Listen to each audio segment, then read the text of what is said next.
Satu. Selamat pagi teman-teman semuanya. Kita kembali bertemu di mata kuliah evaluasi program pendidikan. Pembelajaran. Oh, pembelajaran.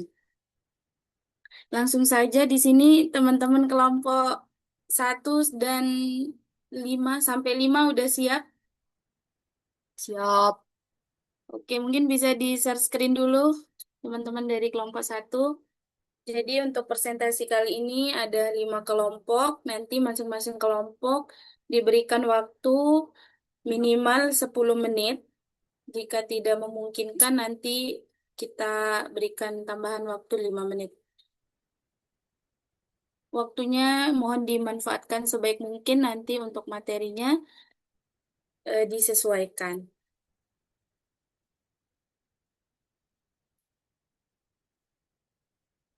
Kelompok 1 sudah siap? Sudah.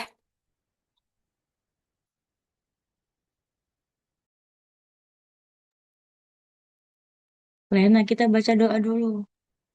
Oke. Jadi sebelum kita memulai presentasi pada pagi hari ini, marilah kita sama-sama berdoa menurut kepercayaan dan keyakinan masing-masing. Berdoa dimulai. Berdoa selesai. Untuk waktu dan kesempatannya, kami persilakan kepada kelompok 1. Terima kasih, moderator, atas waktunya. Assalamualaikum warahmatullahi wabarakatuh. Selamat pagi, teman-teman semua. Saya Nins Azizah, kelompok 1. Di sini saya tidak sendiri, saya bersama dua rekan saya.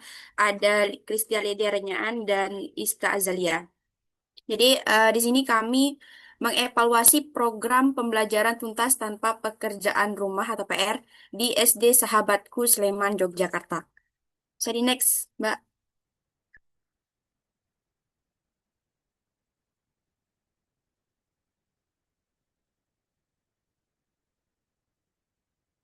Oke. Jadi teman-teman evaluasi program pendidikan yang mana kita ketahui itu sangat penting untuk mengetahui efektivitas dan ketercapaian tujuan pembelajaran dalam sebuah program di dalam pendidikan gitu. Jadi kalau kita lihat di sini pendidikan abad ke-21 sekarang menuntut pembelajaran itu tidak hanya fokus pada akademik tetapi juga kreativitas, berpikir kritis dan kemandirian belajar siswa. Nah, salah satu inovasi yang diterapkan adalah program pembelajaran tanpa pekerjaan rumah atau PR di SD Sahabatku, dan di mana program ini merupakan program yang di mana seluruh proses belajarnya diselesaikan di sekolah melalui pendekatan mastery learning. Nah, program pembelajaran tanpa PR ini dinilai dapat mengurangi beban siswa dan meningkatkan fokus belajar di kelas. Tapi efektivitasnya masih perlu dikaji lebih lanjut. Sehingga di sini muncul berbagai pertanyaan seperti apakah pembelajaran tanpa PR ini mampu mencapai kompetensi siswa secara optimal, kemudian apakah waktu belajar di kelas sudah cukup, serta bagaimana keterlibatan orang tua dalam belajar siswa di rumah. Next, Mbak, ke metode penelitian.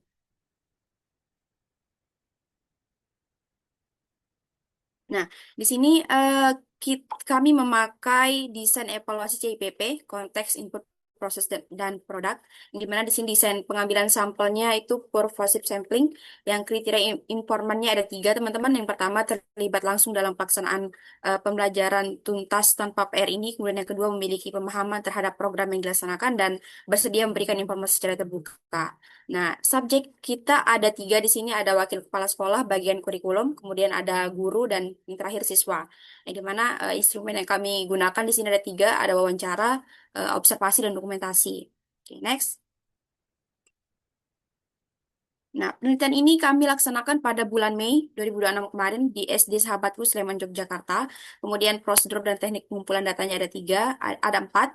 Ada pengumpulan data, persiapannya, pelaksanaannya, yang dimana pelaksanaannya melalui 3 teknik tadi, ada observasi, wawancara, dan dokumentasi, kemudian pengolahan dan verifikasi datanya. Di sini ada reduksi data untuk memeriksa keterlibatan keabsahan data melalui teknik triangulasi, kemudian terakhir penyimpulan data. Oke, next. Nah, selanjutnya akan hasil dan temuannya akan disampaikan oleh saudari Kristia Lidernyaan. Saya persilahkan. Di sini saya akan melanjutkan pada bab 4, di mana bab 4 ini berisi hasil atau temuan berdasarkan penelitian yang kami lakukan.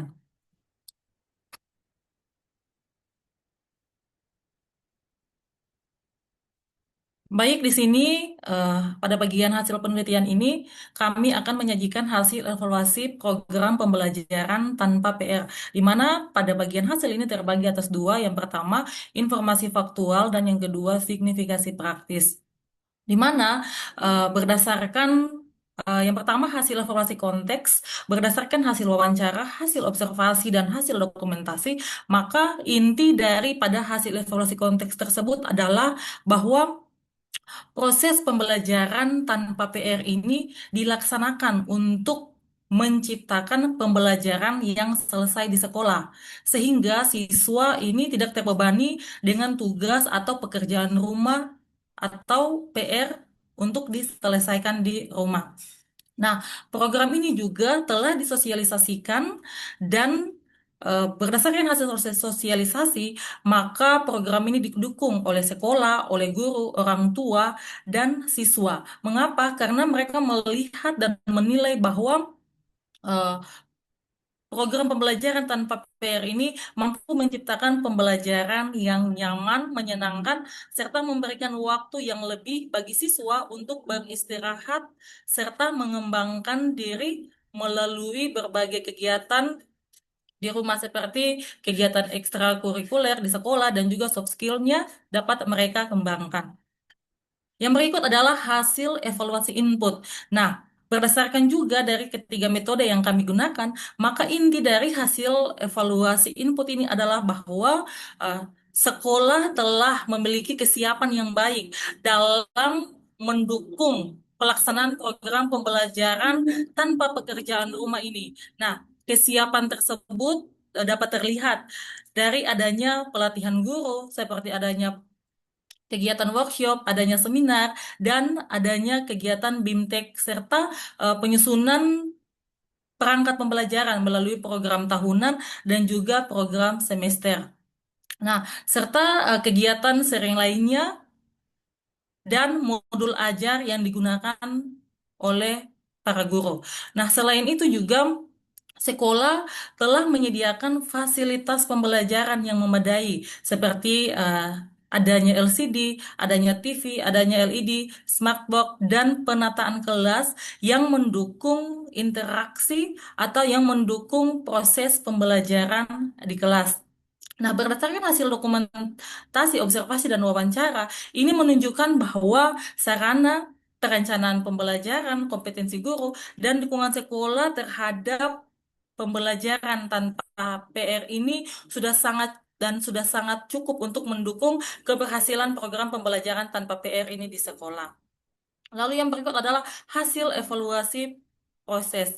Nah, inti daripada eh, hasil evaluasi pada bagian proses ini bahwa program pembelajaran tanpa PR ini dilaksanakan secara aktif, secara terstruktur, dan inovatif dengan memastikan bahwa seluruh kegiatan belajar ini diselesaikan di sekolah, sehingga guru dengan berbagai kreativitas, dengan menggunakan berbagai metode pembelajaran seperti proses diskusi, adanya kolaboratif learning, media video, dan pembelajaran yang berbasis proyek lainnya, serta guru memberikan bimbingan, adanya remedial, dan pendampingan agar seluruh siswa dapat mencapai ketuntasan dalam proses belajar.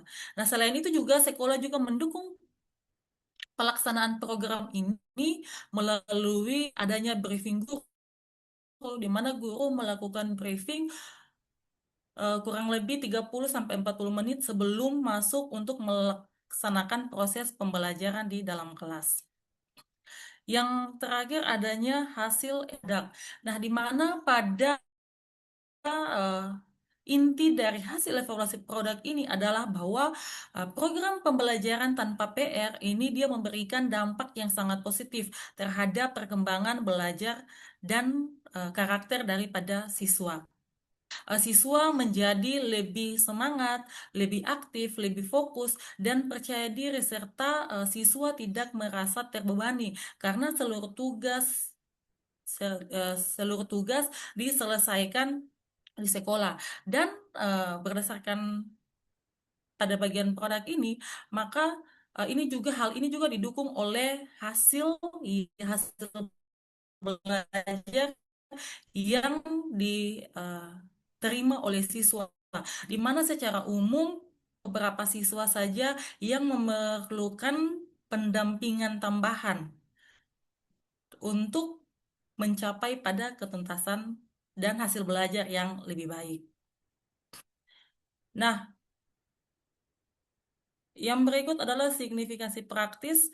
Berdasarkan teman-teman yang sudah dijelaskan tadi, maka selanjutnya di sini ada signifikansi praktis daripada hasil yang telah ditemukan, di mana eh, keberhasilan program ini, keberhasilan program tanpa pekerjaan rumah ini sangat dipengaruhi oleh kesiapan guru, dukungan kurikulum, ketersediaan sarana prasarana, strategi pembelajaran aktif, serta kolaborasi antara sekolah dan orang tua.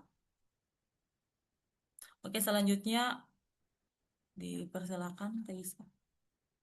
Oke, selanjutnya kita akan move ke pembahasan. Boleh next slide, Mbak.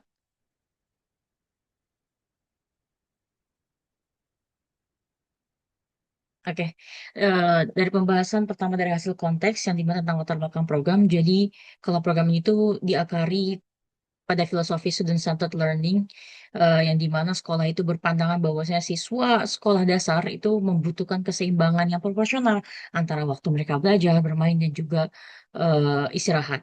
Maka fokus utamanya itu pada ketuntasan akademik di sekolah, yang berarti seluruh beban kognitif itu diselesaikan di kelas, sehingga itu tidak dibebankan kepada orang tua di rumah. Artinya orang tua di rumah itu tidak dibebankan PR anak gitu. Dan juga ini mengembalikan waktu luang di rumah untuk bisa pengembangan minat dan bakat, soft skill gitu.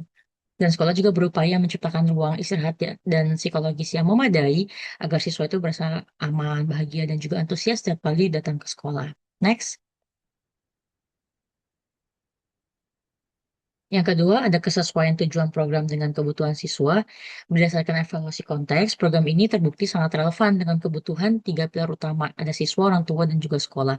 Nah, di siswanya kerjaan tugas di rumah ini secara signifikan itu bisa mengurangi beban tekanan mereka, atau beban tekanan belajar dan juga kelelahan. Dan juga memberikan mereka itu ruang untuk bisa bereksplorasi di luar akademik. Untuk orang tua, kebijakan ini sangat membantu mereka yang memiliki keterbatasan waktu atau kesulitan dalam mendampingi anaknya mengerjakan PR di malam hari. Sementara itu, bagi sekolah, program ini merupakan wujud komitmen terhadap sistem Islamic Full Day School yang kondusif dan juga ramah anak. Maka secara keseluruhan, landasan dan tujuan program ini itu telah sesuai gitu dengan kebutuhan perkembangan psikologis dan sosial siswa. Selanjutnya, eh, selanjutnya kita ke hasil input. Yang pertama ini ada kesiapan guru. Nah, kesiapan guru ini berada pada kategori yang baik melalui berbagai pelatihan seperti yang tadi dikatakan oleh Kalidia juga, ada workshop, BIMTEK, dan juga penyusunan modul ajar yang adaptif dan juga terukur alokasi waktunya. Kemudian didukung juga oleh fasilitas belajar yang sudah disebutkan juga tadi ada LCD, smartboard, TV yang bisa mendukung pembelajaran yang efektif. Kemudian program sekolah juga sangat mendukung. Jadi ada banyak sekali ekskul yang mereka tawarkan. Ada ekskul wajib dan juga ekskul pilihan. Jadi dari yang eh, yang wajib itu ada robotik sampai berkuda gitu. Untuk bisa memastikan waktu luang siswa ini setelah sekolah bisa tersalurkan pada perkembangan bakat dan juga soft skill yang bermakna bagi siswa. Selanjutnya ada hasil proses yang dimana ini tentang strategi mastery learning yang dalam prosesnya ini sekolah menerapkan strategi mastery learning yang ketat tapi juga fleksibel. Jadi SD Sahabatku ini melakukan evaluasi yang berkelanjutan dengan mengecek pemahaman siswa itu di setiap subunit secara real time. Maka jika ditemukan adanya siswa yang kesulitan atau siswa yang merasa ada hambatan nih dalam proses belajar, nah ini guru tuh langsung cekatan, langsung memberikan pengayaan, pembinaan, pendampingan bimbingan ataupun remedial secara individu, baik di dalam ataupun di luar kelas. Dan sebaliknya bagi siswa yang tuntas lebih cepat, itu guru juga menyediakan pengayaan yang proaktif atau kesempatan menjadi mentor sebaya bagi temannya. Nah, sebagai alat ukur komprehensif, guru juga menggunakan proyek kolaboratif untuk bisa melihat sejauh mana siswa itu mampu mengaplikasikan pemahaman mereka secara mendalam tanpa adanya beban tugas PR. Selanjutnya, oke, ada keterlibatan siswa di kelas dan ini salah satu pencapaian ya yang paling terlihat dalam prosesnya dalam proses pembelajaran ini yaitu tingkat keterlibatan siswa itu meningkat. Jadi melalui pendekatan yang joyful learning, sekolah itu berhasil mengubah persepsi belajar menjadi aktivitas yang menyenangkan melalui penggunaan games, media visual interaktif dan juga aktivitas luar kelas. Dan ini juga secara otomatis memicu partisipasi aktif dan mereka nggak pasif gitu melainkan antusias apalagi dalam sesi tanya jawab dan berani berdiskusi dalam kelompok kecil hingga percaya diri mempresentasikan hasilnya atau hasil kerjanya itu di depan teman-teman mereka gitu. Dan fokus belajar juga meningkat. Kenapa? Karena seluruh tugas ini harus bisa diselesaikan secara tuntas di sekolah tanpa adanya PR gitu. Next. Selanjutnya ada evaluasi hasil proses keterlibatan tinggi versus tekanan durasi. Jadi ditemukan juga ya setelah dianalisis adanya eh, positif itu keterlibatan sesuatu itu meningkat, tapi di sisi lain gitu muncul juga tantangan pada manajemen waktu yang dimana seluruh tugas ini kan harus selesai di sekolah, maka guru ini dihadapi oleh tekanan durasi waktu yang kaku juga. Maka terutamanya untuk materi-materi yang punya tingkat kesulitan yang tinggi. Maka hal ini menuntut kreativitas guru yang lebih tinggi dalam mengelola setiap menit di kelas agar target ketuntasan tetap dicapai. Next, ada dampak pada hasil belajar. Nah, kalau kita lihat data nyata ini dari hasil belajar siswa, evaluasi produk membuktikan bahwasanya ketiadaan PR itu tidak menurunkan prestasi akademik. Malah sebaliknya, ada tren peningkatan nilai rata-rata pada mayoritas mata pelajaran antara tahun ajaran 2004 2005 dan tahun 2025-2026. Dan lonjakan signifikan ini terlihat ya pada mata pelajaran bahasa Inggris dan juga PKN. Nah, hal ini menunjukkan bahwa pembelajaran yang intensif dan tuntas di bawah bimbingan langsung guru di sekolah itu terbilang cukup efektif. Next, yang terakhir, ada dampak yang nggak kalah esensi juga ya, tak kalah esensial yaitu pada student well-being atau pada kesejahteraan siswa yang dimana secara psikologis siswa itu merasa lebih nyaman dan juga rileks karena mereka punya waktu istirahat yang banyak, yang cukup gitu di rumah. Dan secara perilaku, program ini menumbuhkan motivasi belajar yang tinggi dan juga sikap tanggung jawab untuk bisa menyelesaikan target hariannya tepat waktu di kelas. Siswa juga menunjukkan kemandirian yang lebih baik. Jadi mereka lebih berani mencobanya dan menyelesaikan tugasnya tanpa harus selalu diarahkan secara konstan. Maka program ini bukan sekedar tentang menghapus PR, tapi juga melainkan tentang bagaimana bisa membangun budaya belajar yang sehat, disiplin juga menyenangkan bagi siswa. Selanjutnya akan dilanjutkan oleh Mbak Ninis. Dipersilakan. 1 menit, boleh? Terakhir. Silakan Oke, Mbak Ninis. ya. Terima kasih. Oke, jadi kelebihan dan kekurangan pelaksanaan program tuntas tanpa PR ini teman-teman bisa dilihat di layar. Di sini kelebihannya ada enam, ada meningkatkan motivasi dan kenyamanan belajar siswa, kemudian mendorong keaktifan dan kemandirian belajar, meningkatkan hasil belajar siswa seperti yang sudah dijelaskan tadi, kemudian pembelajaran lebih terstruktur dan berorientasi ketuntasan, didukung sarana dan lingkungan belajar yang memadai, serta adanya dukungan sekolah dan orang tua. Akan tetapi dari kelebihan tersebut teman-teman ada beberapa kendala di sini dalam program tugas tuntas tanpa PR ini. Yang pertama, pengelolaan waktu pelajaran masih menjadi tantangan, kemudian beban kerja guru lebih tinggi, kemandirian belajar di rumah belum optimal, budaya literasi masih perlu ditingkatkan, dan identitas program belum terbangun secara maksimal. Next. Nah, dari hal tersebut teman-teman di sini kita ada rekomendasi perbaikan yang dimana program pembelajaran tuntas tanpa PR di SD Sahabatku ini direkomendasikan untuk dilanjutkan dengan revisi dan penyempurnaan pada beberapa aspek pelaksanaan program. Yang pertama, penguatan budaya literasi, kemudian pelatihan guru, memperkuat kolaborasi, pengelolaan waktunya, kemudian memperkuat identitas program karena memang di sekolahnya belum ada poster ataupun banner yang bisa mengidentifikasi bisa melihat kalau di sekolah itu ada program tugas tuntas tanpa PR ini. Dan yang terakhir, evaluasi program yang berkala. Next. Oke, jadi kesimpulannya teman-teman, program pembelajaran tuntas tanpa PR di SD Sahabatku ini berjalan baik dan memberikan dampak positif terhadap proses serta hasil belajar siswa. Kemudian program ini juga mampu menciptakan pembelajaran yang nyaman, menyenangkan, dan berpusat pada siswa tanpa menurunkan capaian akademik mereka. Nah, kalau kita lihat dari aspek konteks, input proses, dan produk yang sudah dijelaskan, ini menunjukkan dukungan sekolah, kesiapan guru, pembelajaran aktif, serta peningkatan motivasi dan hasil belajar siswa. Kemudian kendala program meliputi tadi pengelolaan waktu pelajaran, tingginya beban kerja guru, berliterasi yang belum optimal, dan penguatan identitas program sekolah yang belum memadai. Dan selanjutnya, berdasarkan hasil CIPP tadi, program direkomendasikan untuk dilanjutkan dengan revisi agar pelaksanaannya lebih optimal dan berkelanjutan. Mungkin itu sekian dari kelompok kami eh, kembalikan ke moderator. Baik, terima kasih teman-teman kelompok satu untuk presentasinya. Langsung saja di sini eh, saya membuka satu pertanyaan saja untuk teman-teman dari kelompok satu yang ingin bertanya, dipersilakan mengangkat tangan. Untuk teman-teman kelompok dua mungkin bisa dipersiapkan dulu. Tidak ada, oke, lanjut kelompok dua. Lanjut aja dulu kayaknya. Oke, nanti untuk teman-teman yang ingin bertanya bisa di list ya di grup. Gimana kelompok satu, kelompok dua sudah siap? Sambil dipersiapkan, mengingatkan waktu yang diberikan 15 menit. Mohon untuk dimaksimalkan. Oke, bisa langsung dimulai saja Mas Dedi. Baik, terima kasih moderator. Perkenalkan kami dari kelompok 2 yang beranggotakan saya sendiri Sophia Adila dan teman rekan saya Teresia Kapila Orin Charity. Di sini kami akan mempresentasikan laporan hasil evaluasi program kami yang berjudul Strategi Sekolah dalam Mengimplementasikan Kurikulum Merdeka di SLB Bakti Putra Ngawis. Next, Mas Dedi. Yang kita ketahui bahwasanya ringkasan eksekutif ini penelitian ini bertujuan untuk mengkaji strategi implementasi kurikulum merdeka di SLB Bakti Putra Ngawis menggunakan pendekatan kualitatif studi kasus dengan metode evaluasi CIPP. Nah, data diperoleh melalui dengan adanya wawancara, observasi, dan dokumentasi bersama kepala sekolah, bidang kurikulum, dan guru senior. Pada hasil penelitian ini mencakup adanya strategi sekolah, sarana prasarana, pelatihan, serta hambatan implementasi sebagai referensi bagi SLB lain dalam menerapkan kurikulum merdeka secara efektif.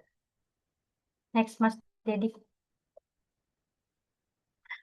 Pada slide ketiga ini ada pendahuluan latar belakang yang dimana kurikulum merdeka ini merupakan suatu kebijakan pendidikan nasional yang memberikan fleksibilitas pembelajaran sangat dibutuhkan untuk mengakomodasi keberagaman kebutuhan siswa berkebutuhan khusus di SLB, termasuk dengan melalui pendekatan berdiferensiasi yang berpusat pada peserta didik. Nah, SLB ini berlokasi di Kecamatan Karangmojo, Kabupaten Gunung Kidul. Menariknya, sekolah ini tercatat belum menghadapi hambatan berarti dalam implementasi kurikulum merdeka. Karena sejak awal mereka telah menerapkan metode pembelajarannya hampir sama dengan konsep kurikulum merdeka.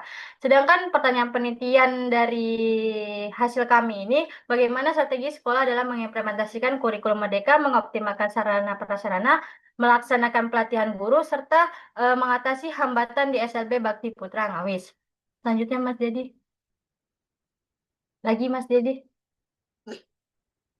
Nah, dari tinjauan pustaka kurikulum merdeka ini merupakan suatu prinsip kebebasan belajar yang berpusat pada peserta didik, memberikan fleksibilitas bagi guru untuk menyesuaikan pembelajaran sesuai kebutuhan dan potensi masing-masing siswa. Yang dimana kurikulum ini mendorong pendidik untuk semakin kreatif dan inovatif dalam menciptakan lingkungan pembelajaran yang memotivasi. Relevansinya dengan SLB ini terletak pada pembelajaran berdiferensiasi yang mengakomodasikan keberagaman, kebutuhan, kemampuan, dan minat setiap peserta didik berkebutuhan khusus secara adil dan bermakna. Next, Mas Didi. Selanjutnya ada SLB. Nah, kita ketahui bahwasanya SLB ini adalah suatu satuan pendidikan yang dirancang khusus untuk memberikan layanan bagi anak berkebutuhan khusus yang memiliki hambatan fisik, emosional, mental, maupun sosial. Namun tetap memiliki potensi kecerdasan dan bakat yang perlu dikembangkan. Nah, SLB ini juga melayani berbagai jenis kebutuhan khusus, mulai dari adanya tunanetra, tunarungu, tunagrahita, tunadaksa, hingga autism. Kurikulumnya disusun secara individual melalui adanya kolaborasi guru, terapis, dan ahli, guna menjamin setiap ABK mendapatkan pendidikan yang adil dan setara sesuai potensinya. Next, Mas Didi. Selanjutnya ada strategi implementasi kurikulum di SLB. Nah, sebagai langkah utama, sekolah ini mengadaptasikan pada materi dan metode pembelajaran sesuai kebutuhan khusus peserta didik, mencakup penyusunan kurikulum operasional sekolah, modul ajar diferensiasi, serta penggunaan media yang sesuai karakteristik peserta didik. Sebagai langkah pendukung, adanya keberhasilan implementasi ini didukung oleh pelibatan aktif guru dan stakeholder melalui adanya pelatihan, pendampingan, dan pembentukan tim inovasi pembelajaran, serta adanya monitoring dan evaluasi yang dipimpin langsung oleh kepala sekolah. Selanjutnya ada metodologi evaluasi. Nah, penelitian ini menggunakan pendekatan kualitatif desain studi kasus dengan metode evaluasi program CIPP yang dimana bertujuan untuk mengkaji sejauh mana strategi sekolah dalam mencapai keberhasilan implementasi kurikulum merdeka. Nah, data ini dikumpulkan melalui 3 tahap yaitu observasi, wawancara, dan dokumentasi kurikulum. Dengan adanya triangulasi sumber data untuk menjamin validitas dan kualitas data yang diperoleh langsung dari lapangan. Baik, selanjutnya kemudian saya akan melanjutkan penjelasan mengenai sumber data dan deskripsi subjek.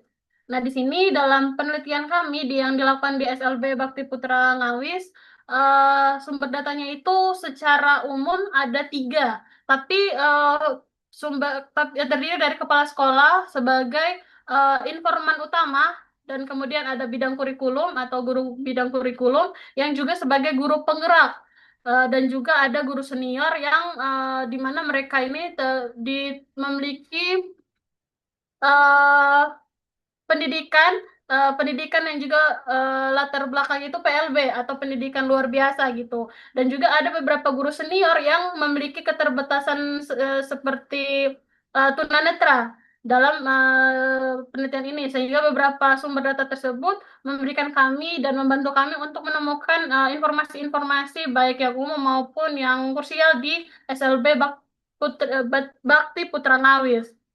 Nah, kemudian eh, selanjutnya deskripsi subjek. Di sini itu di SLB sendiri kami mengambil ada sekitar 48 siswa sebagai sumber kami menambah informasi, di mana itu terdiri dari pendidikan jenjang TK LB, SD LB, SMP LB, dan SMA LB. Dan di sini sebenarnya seperti yang sudah dijelaskan tadi, ada beberapa yang berkebutuhan khusus seperti tunagrahita, tunarungu, tunadaksa, autis, juga ada tunawicara dan tunaganda. Tapi di sini yang kami ambil itu ada tunarungu, tunawicara, tunanetra, tunaganda, tunagrahita, dan autis. Dan guru-guru yang kami gunakan sumber data ini, mereka secara umum dan secara khususnya itu sudah sangat sering mengikuti pelatihan dan pendampingan yang diberikan secara langsung oleh pihak yayasan dan dinas dan juga pihak pemerintah. Selanjutnya, Mas Dedi. Selanjutnya, deskripsi instrumen. Dalam penelitian ini kami menggunakan deskripsi instrumennya itu ada beberapa, yaitu pedoman wawancara, kemudian ada lembar observasi untuk mengisi panduan yang berisi panduan pengamatan yang mencakup beberapa aspek implementasi kurikulum merdeka dalam program kurikulum yang ada di SLB Bakti Putra Ngawis yang tersusun seperti diferensi pembelajaran, asesmen formatif, dan juga profil belajar Pancasila. Nah, kemudian juga ada format observasi dan dokumentasi seperti yang kita lampirkan ini. Nah, ini sebagai instrumen pendukung kami yang berupa lembar observasi. Ini kita gunakan secara langsung dalam masa observasi dan wawancara kami yang kami lakukan tidak hanya ke ruang kepala sekolah atau kurikulum saja, namun ini kita gunakan secara langsung juga di guru kelas saat guru-gurunya sedang melakukan proses belajar mengajar di kelas. Selanjutnya, Mas Dedi. Nah, selanjutnya ada prosedur analisis data. Di sini kami menggunakan model Mills dan Huberman yang meliputi 3 tahap, yaitu reduksi data, ada di mana bertujuan untuk menyeleksi data dan mengklasifikasikan data-data yang kami peroleh itu sudah relevan dengan kebutuhan dalam penelitian ini atau tidak. Kemudian ada penyajian data yang nantinya akan termuat dalam komponen CIPP, yaitu konteks input, proses, dan produk, serta penarikan kesimpulan apakah program yang kami teliti ini benar-benar sudah terlaksana dengan baik di SLB Bakti Putra Ngawis atau tidak, dan berbagai persoalan jika belum terlaksana dengan baik. Selanjutnya, Mas Dedi. Nah, berikut kami tampilkan hasil dan pembahasan dari masa-masa observasi dan wawancara kami di SLB Bakti Putra Ngawis yang termuat dalam metode evaluasi CIPP. Di mana yang pertama, secara konteks di SLB sendiri itu hingga saat ini itu belum mengalami berbagai macam persoalan karena seperti yang kita ketahui SLB itu sudah menerapkan proses pembelajaran yang hampir sama dengan proses pembelajaran di kurikulum Merdeka atau pembelajaran berdiferensiasi, karena mereka memfokuskan pada bagaimana peserta didik dengan kebutuhan khusus itu mampu untuk memberikan respon belajar melalui pembelajaran-pembelajaran dasar seperti tematik dan lain sebagainya. Sehingga dengan keterbiasaan itu, SLB sendiri secara konteks itu belum mengalami persoalan yang begitu berarti karena mereka sudah tidak asing lagi atau sulit untuk dalam penerapannya karena sudah terbiasa. Nah, kemudian secara inputnya sendiri di SLB Bakti Putra Ngawes itu memiliki kurang lebih sebanyak 15 tenaga kependidikan dan tenaga pendidik atau kita biasa sebut sebagai guru yang terdiri dari satu kepala sekolah, satu guru kurikulum, yang guru kurikulum ini juga sebagai satu guru penggerak yang diberikan dari dinas secara langsung kepada SLB Bakti Putra Ngawis dan selalu aktif mengikuti kegiatan-kegiatan pelatihan dan pendampingan dari sekolah-sekolah penggerak, baik sekolah yang letaknya itu bertetanggaan dengan SLB ini ataupun sekolah yang berada di luar Kabupaten Gunung Kidul. Ada juga satu penjaga sekolah serta kebersihan dan sisanya itu sebagai guru kelas yang mengajar langsung di kelas. Jadi sistem guru di SLB itu tidak sama seperti sekolah pada umumnya. Jadi mereka itu, oke, siap Mbak Lena. Jadi mereka itu uh, membagi-bagi waktunya untuk tidak semua satu guru memahami atau memegang semua mata pelajaran dalam satu kelas gitu. Nah, dalam penerapan program kurikulum di SLB Bakti Putra Ngawi sendiri itu memiliki atau memperoleh dukungan yang sangat besar dari pihak pemerintah Kabupaten Gunung Kidul, juga Dinas Pendidikan serta yayasan dan kelompok masyarakat yang ikut mengayomi SLB ini.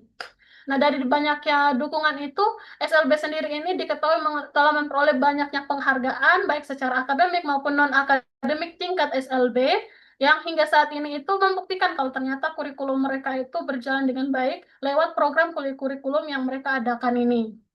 Selanjutnya, Mas Dedi. Nah, selanjutnya secara proses SLB ini sendiri memiliki program kurikulum yang mereka itu lakukan atau mereka terapkan itu setiap akhir pekan di mana hari Jumat berarti. Nah, program kurikulum ini sebenarnya bertujuan untuk saling men-sharingkan apa persoalan di kelas sehingga pada hari sekolah biasanya dari hari Senin sampai hari Jumat itu mereka tidak mengulangi kesalahan yang sama atau bisa meng-cross-checknya setiap pelaksanaan program kurikulum ini di akhir pekan.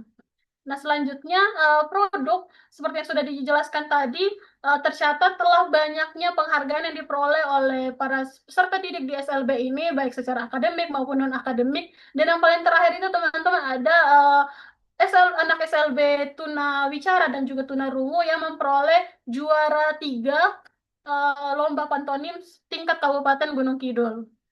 Selanjutnya, Mas Dedi. Nah, berdasarkan rangkaian penjelasan kami dari awal hingga akhir mengenai kegiatan penelitian yang kami lakukan di SLB Bakti Putra Ngawis ini, kami dapat menyimpulkan bahwa dengan menggunakan evaluasi CIPP, implementasi kurikulum Merdeka di SLB yang mendasarkan pada program kurikulum yang ada ini benar-benar telah berjalan secara efektif dan juga kondusif.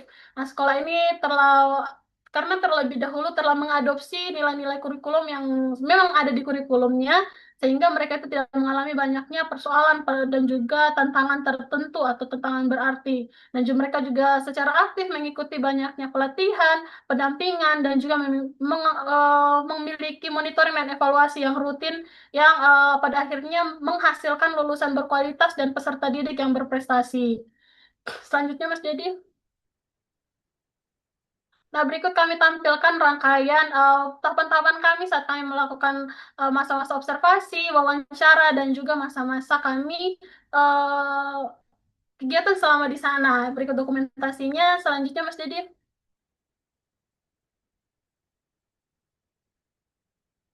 Dan ini beberapa dokumentasi mengenai peserta didik berprestasi di SLB.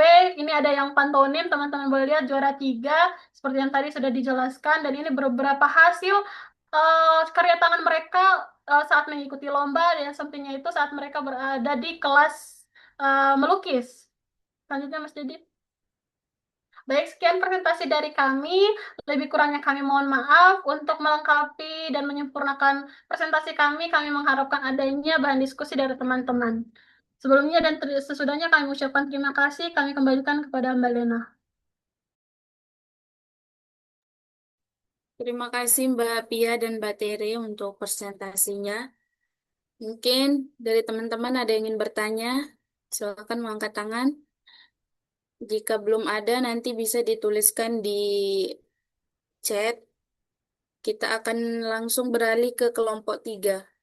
Bagaimana kelompok 3 sudah siap? Siap, insya Allah. Ya, mungkin bisa di-share screen dulu.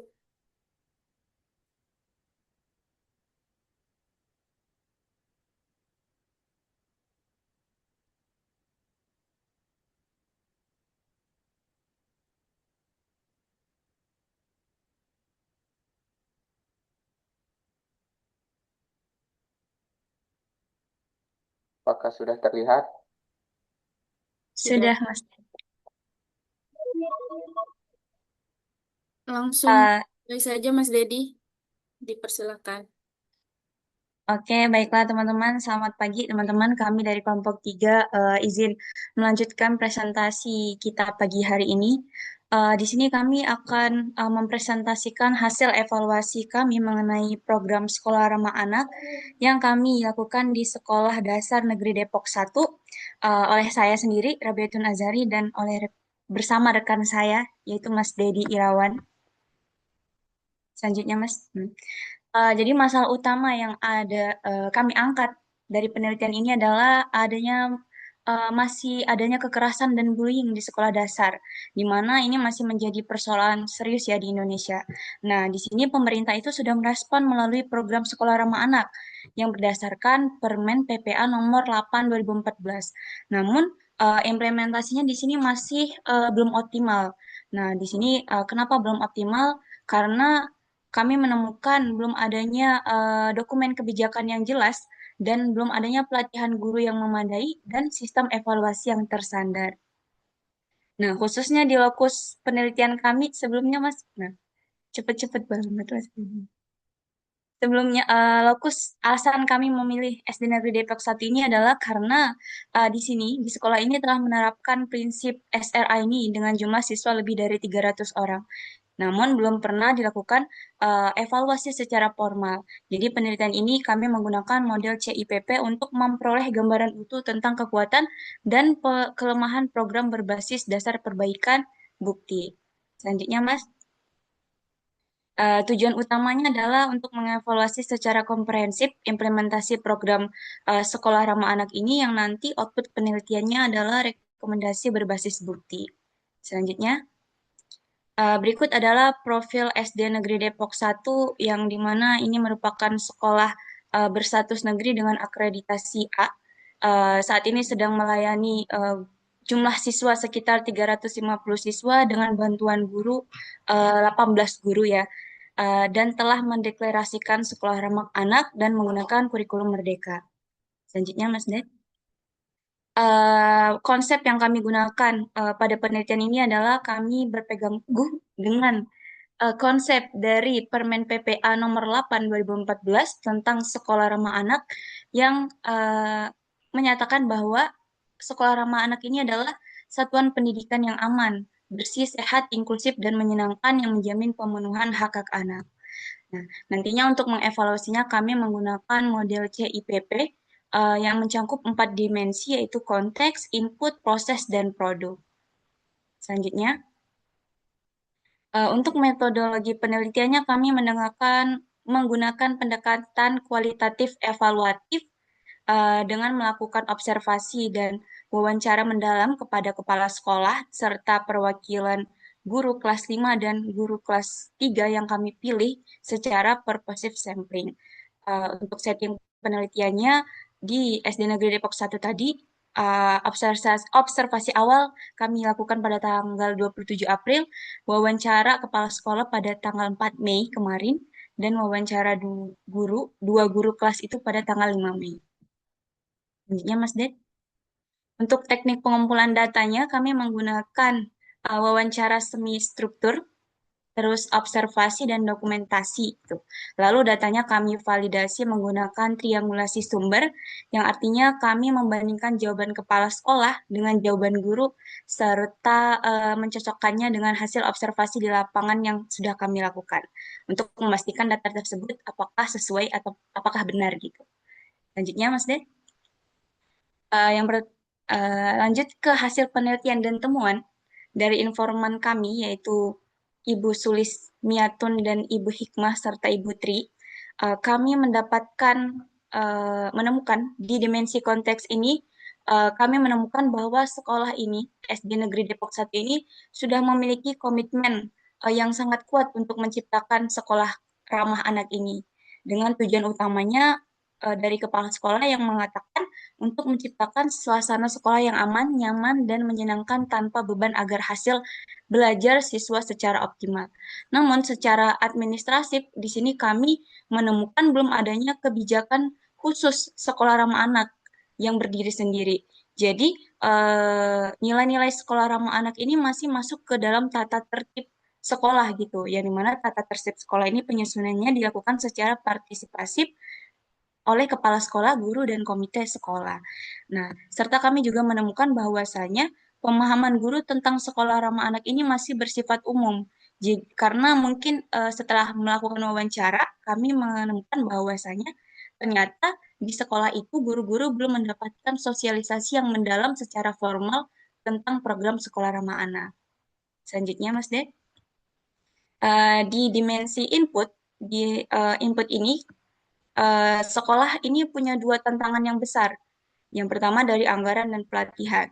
Nah, untuk dari anggaran program sekolah ramah anak ini ternyata sepenuhnya mengandalkan dana BOS. Jadi belum ada dana khusus untuk mendukung program sekolah ramah anak. Nah, tantangan kedua ada di pelatihan SDM. Yang kepala sekolah itu menyatakan bahwasanya ternyata belum ada pelatihan khusus sekolah ramah anak bagi guru maupun kepala sekolah. Jadi guru dan kepala sekolah itu hanya mengikuti pelatihan mandiri via GTK dan platform umum gitu teman-teman.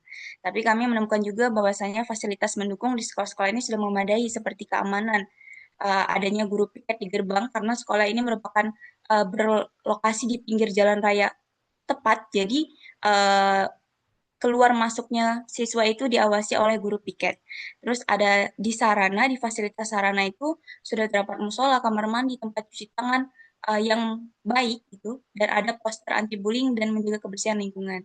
Nah, tantangannya di sini adalah halaman sekolah di SD negeri ini merupakan sangat sempit untuk menampung lebih dari 300 siswa. Jadi kemungkinan aktivitas siswa di sekolah SD negeri ini banyak dialokasikan ke luar sekolah gitu teman-teman. Selanjutnya Mas Ded. Untuk di dimensi proses ini akan dilanjutkan oleh rekan saya, yaitu Mas Dedi. Baiklah, terima kasih banyak atas kesempatannya, Mbak Azra. Baiklah, kita lanjutkan pada evaluasi proses. Pada evaluasi proses ini untuk mengecek apakah guru-guru melaksanakan prinsip-prinsip SRA di kelas, itu kepala sekolah melakukan supervisi yang dilakukan sekali sebulan. Kemudian selain supervisi juga ada evaluasi bulanan atau kumpul bulanan yang dilakukan oleh sekolah. Kemudian untuk penanganan kasus bullying, di sini ada pendekatan informal dan praktis melalui mekanisme laporan. Setelah menerima laporan, guru-gurunya meng-cross-check kebenaran dari laporan siswa tersebut, kemudian diusahakan agar masalah tersebut selesai di sekolah dan tidak dibawa sampai rumah. Kemudian selanjutnya itu mengkomunikasikan langsung dengan orang tua untuk menghindari miskomunikasi, karena takutnya ketika anak-anak yang bermasalah melaporkan kejadian di sekolah itu nanti takutnya dilebih-lebihkan dan membuat orang tua panik. Oleh karena itu sekolah mengadakan komunikasi langsung sebelum anak-anak sampai di rumah agar orang tua sudah tahu apa masalah yang dihadapi anaknya di sekolah. Kemudian ada pendekatan individual terhadap pelaku atau korban. Kemudian ada beberapa pembiasaan positif seperti senam pagi, kemudian literasi, kegiatan keagamaan, dan program bawa pulang sampah. Karena tadi salah satu tantangan di sekolah ini adalah wilayahnya yang sempit, jadi anak-anak diusahakan untuk membawa pulang sampah-sampah mereka yang mereka timbulkan di sekolah. Kemudian kendala utama adalah ketiadaan SOP, baik itu SOP untuk pelaporan ketika ada tindak laku bullying maupun SOP untuk menghubungi orang tua. Kemudian selanjutnya ada pada evaluasi produk atau hasil dari kegiatan ini. Jadi dalam pengaplikasian program ini didapatkan hasil siswa lebih sopan, peduli dengan teman, terbuka kepada guru, dan penurunan angka verbal bullying. Kemudian dari segi keamanan dan kenyamanan, kemudian rendahnya angka siswa pindah atau mutasi, siswa berkebutuhan khusus betah dan merasa nyaman berada di sekolah ini sejak masuk sampai sekarang. Kebetulan di sini di sekolah tersebut ada 3 siswa yang berkebutuhan khusus dan sampai sekarang masih nyaman berada di sekolah. Kemudian prestasinya, peningkatan prestasi akademik maupun non-akademik didasari oleh rasa aman, nyaman, dan senang siswa saat belajar. Kemudian dukungan penuh untuk program SRA ini 100% dari seluruh warga sekolah, baik guru, siswa, maupun orang tua. Ini beberapa inovasi pendukung seperti poster deklarasi anti-bullying, kemudian mengurangi sampah plastik dengan membawa alat makan sendiri dari rumah, kemudian ada juga gerobak literasi. Baiklah, kita masuk kepada bab pembahasan. Di sini pada pembahasan konteks dan landasan kebijakan program SRA di sekolah. Itu temuan di lapangan, sekolah memiliki komitmen yang cukup kuat terhadap nilai-nilai SRA, namun belum didukung oleh formalitas kebijakan yang memadai, seperti tidak adanya dokumen kebijakan SRA khusus yang berdiri sendiri. Nah, keberadaan dokumen formal ini sendiri sangat penting demi keberlanjutan program SRA ke depannya. Kemudian tantangan kedua itu ada minimnya sosialisasi program kepada guru, juga menjadi persoalan serius di sekolah. Pemahaman guru yang memadai tentang prinsip-prinsip ramah anak merupakan prasyarat utama keberhasilan implementasi SRA, karena guru adalah pihak yang langsung berinteraksi dengan siswa dan menentukan kualitas pengalaman belajar mereka setiap harinya. Kemudian pada dukungan sumber daya dalam pelaksanaan program SRA di Negeri 1 Depok ini, yang pertama dari anggaran, sekolah sepenuhnya mengandalkan dana BOS sebagai satu-satunya sumber pembiayaan. Ini merupakan salah satu hambatan paling dominan dalam implementasi SRA di sekolah dasar negeri, terutama ya, pada dana BOS tidak dirancang secara spesifik untuk pembiayaan komponen-komponen program SRA yang membutuhkan pendanaan tersendiri. Kemudian dari segi sumber daya manusia, ketiadaan pelatihan formal SRA menjadi salah satu kendala di sekolah, karena guru dan kepala sekolah hanya mendapat pembekalan tidak langsung melalui GTK dan supervisi maupun platform-platform umum. Pelatihan terkait SRA sendiri yang secara khusus itu belum ada ya. Pelatihan guru pelatihan ini sangat penting karena pelatihan guru merupakan komponen penting dalam implementasi SRA. Tanpa pembekalan yang memadai dan formal, guru cenderung menangani persoalan siswa hanya berdasarkan intuisi serta kebiasaan lama yang belum tentu sinkron dengan prinsip perlindungan anak. Kemudian dari sarana prasarana, walaupun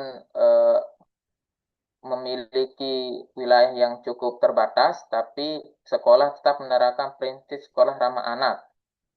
Sekolah memperketat pengawasan siswa melalui penjagaan guru di gerbang sekolah, serta menyediakan fasilitas pendukung seperti poster anti-bullying, tempat cuci tangan, dan ruang ibadah yang layak.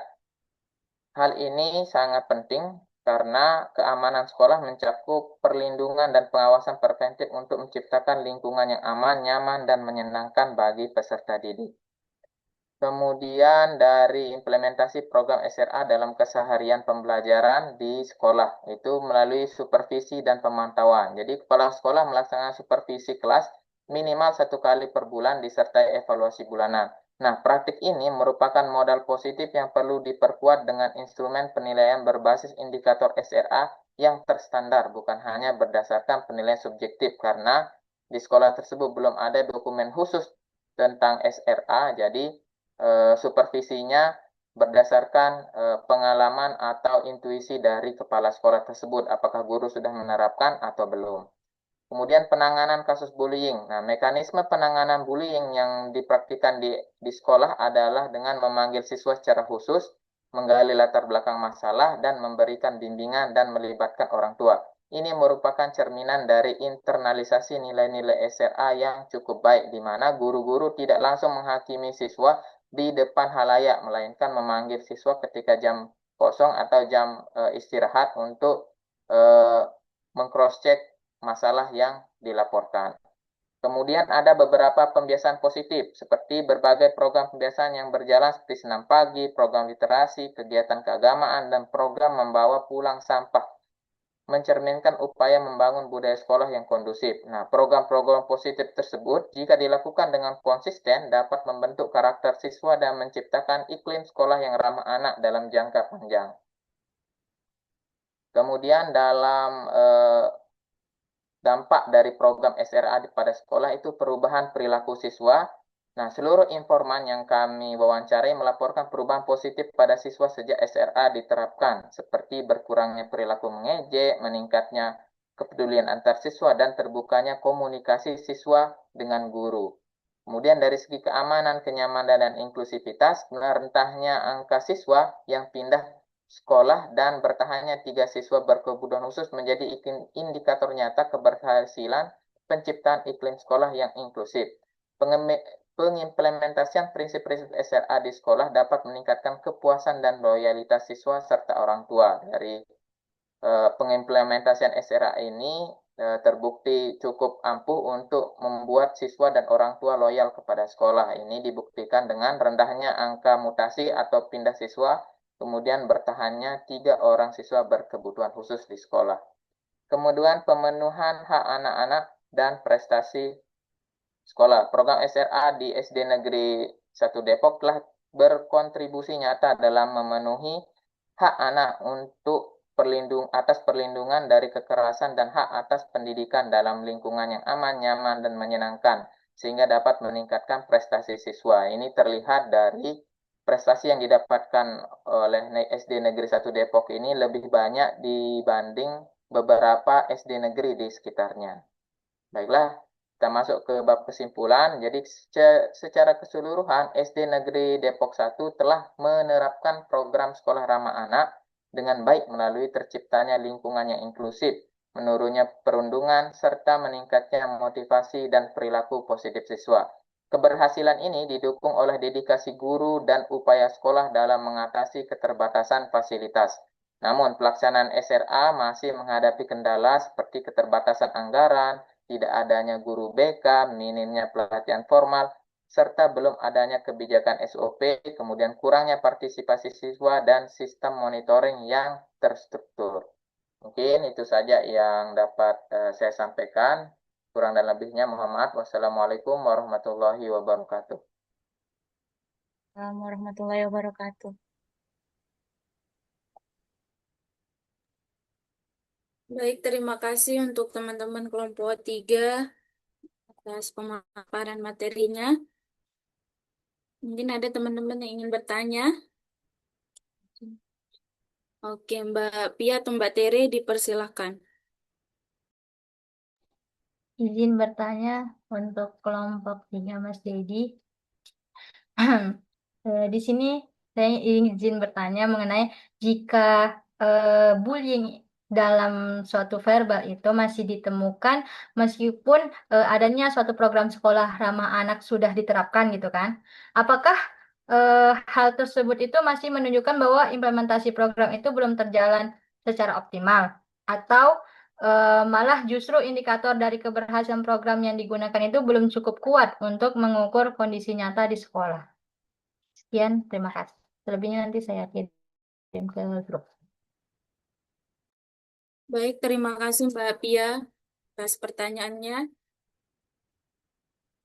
Untuk itu kita lanjut ke presentasi dari teman-teman kelompok 4. Apakah sudah siap?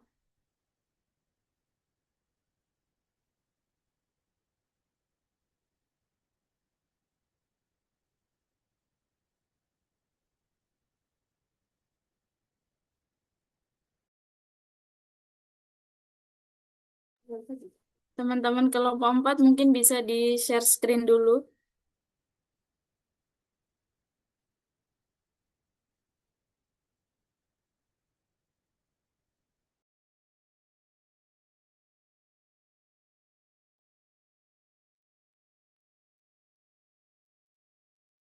Mungkin bisa langsung dimulai saja Mbak Fitria.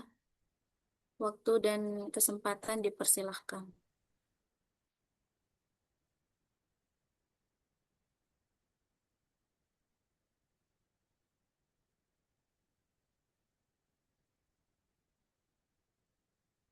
Mohon maaf, ini Mbak Lena apa PowerPoint sumbernya sudah terlihat di screen? Sudah Mbak. Ya, baik. Terima kasih sebelumnya Mbak Lena atas kesempatannya yang telah diberikan kepada kelompok kami, kelompok 4, yang mana kelompok 4 ini akan membahas tentang hasil evaluasi program pengembangan bahasa di SMP Sahabatku Pakem. Jadi di sini saya tidak sendiri, namun berdua dengan rekan saya, ada Alia Amrina Rosyada. Dan langsung saja untuk mempersingkat waktu, kami akan memulai pemaparan dari hasil evaluasi kami. Ya. Jadi yang pertama di sini terkait dengan ringkasan eksekutif pada program evaluasi bahasa di SMP Sahabatku Pakem. Jadi teman-teman sebelumnya kalau tadi kelompok pertama itu membahas tentang program yang ada di SD Sahabatku di Deresan, kalau ini akan membahas tentang program bahasa di Deresan di SMP Sahabatku Pakem.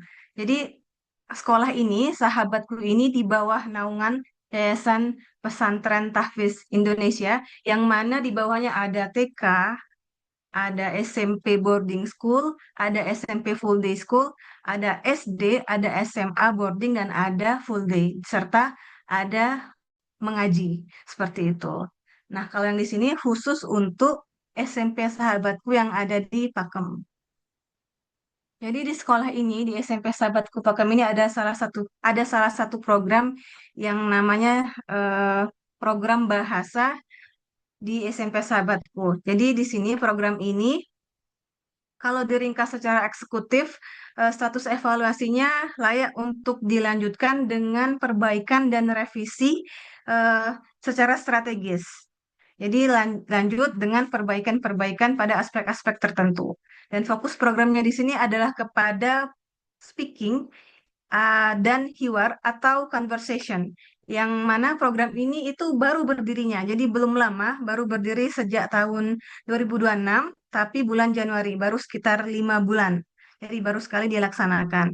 Nah, pada kesempatan kali ini, metode yang kami gunakan untuk mengevaluasi program ini adalah menggunakan metode model CIPP yang diperkenalkan oleh seorang ahli yang bernama Staffel Bim. Jadi di sini kebutuhan program ini di SMP Sahabatku ini sangat selaras dengan visi serta dapat mencetak generasi yang memahami akan perkembangan global dan tahfiz. Jadi awal mulanya seperti itu. Kemudian modal awalnya dari 39 guru yang ada di SMP Sahabatku ini ada 7 guru penggerak yang langsung ditunjuk oleh kepala sekolah untuk menggerakkan program ini. Yang mana kualifikasi dari 7 guru ini itu semuanya mengampu mata pelajaran bahasa Inggris serta bahasa Arab. Jadi kompetensinya harus memahami bahasa Arab dan bahasa Inggris terlebih dahulu. Kemudian ketika kita menganalisa program ini, ditemukan bahwa tantangannya adalah program ini dilaksanakan 2 minggu sekali. Dan waktunya itu 35 menit sampai eh, maksimal 1 jam. Jadi dilaksanakan 2 minggu sekali, sehingga 2 minggu sekali ini belum cukup. Dan kemudian dilihat dari modulnya juga masih berstatus draft dan belum final. Kemudian apa dampaknya? Dampaknya awalnya adalah program ini berhasil mengubah stigma santri-santriwati di sana, eh, sehingga membuat santriwati dan santri di sana itu berani untuk berbicara, dan berbicaranya itu menggunakan bahasa Inggris serta bahasa Arab. Jadi menggunakan bahasa itu secara asik tanpa kekhawatiran takut salah gitu. Kemudian latar belakang dari program bahasa di SMP Sahabatku Pakem ini adalah untuk menjembatani program tahfiz dan literasi global. Jadi yang pertama ini dibagi dua, ada urgensi eksternal dan akademik, kemudian urgensi internal serta pendekatan. Jadi yang pertama ini, kalau dari urgensi eksternalnya, kita tahu bersama teman-teman bahwa bahasa ini sebagai jendela dunia ya, jendela dunia, dan bahasa ini sebagai kunci di mana eh, kita sebagai eh, peserta didik mahasiswa itu bisa menyelami dunia literatur kebahasaan itu menggunakan bahasa. Nah, salah satu bahasanya itu adalah bahasa Inggris dan yang lain itu bahasa Arab. Kemudian saat ini pondok pesantren itu dituntut untuk tidak hanya eh, pandai atau mahir dalam bidang Quran, tapi juga untuk mahir dalam bidang kebahasaannya, yaitu bahasa Inggris dan bahasa Arab. Kemudian urgensi internalnya adalah program bahasa ini masih fokus kepada speaking, yaitu berbicara serta hiwar atau conversation. Jadi masih sebatas pembiasaan berbicara, eh, percakapan menggunakan bahasa Inggris dan bahasa Arab. Belum mendalami bagaimana tata bahasa itu seharusnya digunakan. Dan di sini metodenya adalah dengan metode pembelajaran menyenangkan atau fun learning, di mana program ini dilaksanakan secara asik tanpa kekhawatiran, ketakutan, takut salah itu diabaikan dulu. Jadi yang penting adalah mereka berani untuk berbicara menggunakan bahasa Inggris dan bahasa Arab pada tingkat SMP. Nah, selanjutnya ini kerangka evaluasi. Jadi di penelitian ini kami menggunakan model evaluasi CIPP yang dikenalkan oleh seorang ahli yang bernama Staffel Beam. Pada aspek konteks, ini kita eh, mengukur relevansi program dengan kebutuhan siswa serta visi institusi. Jadi di sini kita melihat tujuan programnya ini seperti apa, visi misinya tadi selaras enggak dengan apa yang telah disampaikan pada slide kedua. Kemudian pada input kita melihat apakah guru-guru yang 7 tadi yang telah ditunjuk oleh kepala sekolah ini siap, berkompeten, kemudian modulnya sudah juga representatif serta sarana dan prasarananya mendukung. Kemudian pada aspek proses pelaksanaan, em, kami memantau jalannya program harian, metodenya seperti apa, pengajarannya itu disampaikan bagaimana, kemudian partisipasi santri-santriwatinya aktif atau tidak, mereka mengalami kesulitan atau tidak, dan kendala lapangannya seperti apa. Serta aspek yang terakhir ini adalah produk, di mana hasilnya itu seperti apa. Setelah program ini dilaksanakan, kita akan melihat hasilnya, apakah hasilnya baik atau perlu evaluasi, perlu peningkatan dan revisi yang lebih lanjut. Selanjutnya ini ada yang pertama, jadi evaluasi konteks, jadi keselarasan visi dan kebutuhan tadi. Jadi kalau kita lihat dan kita ingat pada slide kedua, ini visinya tadi kan untuk mendukung program tahfiz dan membekali santri-santriwati mampu berbahasa Arab dan bahasa Inggris pada level SMP dengan mengadakan program bahasa yang mana program ini dilaksanakan 1 kali dalam 2 minggu. Seperti itu. Nah, yang pertama ini kalau dari instrumen literasi globalnya, dari hasil wawancara dengan santriwati di sana, kami mengetahui bahwa siswa ini memang membutuhkan atau demand kepada penggunaan bahasa Arab dan bahasa Inggris untuk langsung ke literatur dunia dan referensi keilmuan tanpa batas. Tapi ini terlalu tinggi, teman-teman. Jadi, karena ini terlalu tinggi, jadi kepala sekolah ini hanya membuat program ini sebatas pengetahuan, pembiasaan berbahasa Inggris dan bahasa Arab melalui metode percakapan. Misalnya, kalau dari modul itu diketahui bahwa judulnya ada yang percakapan tentang membatalkan perjanjian, canceling an appointment. Kemudian yang kedua adalah ketika santriwati itu kehilangan sandal dan lain sebagainya.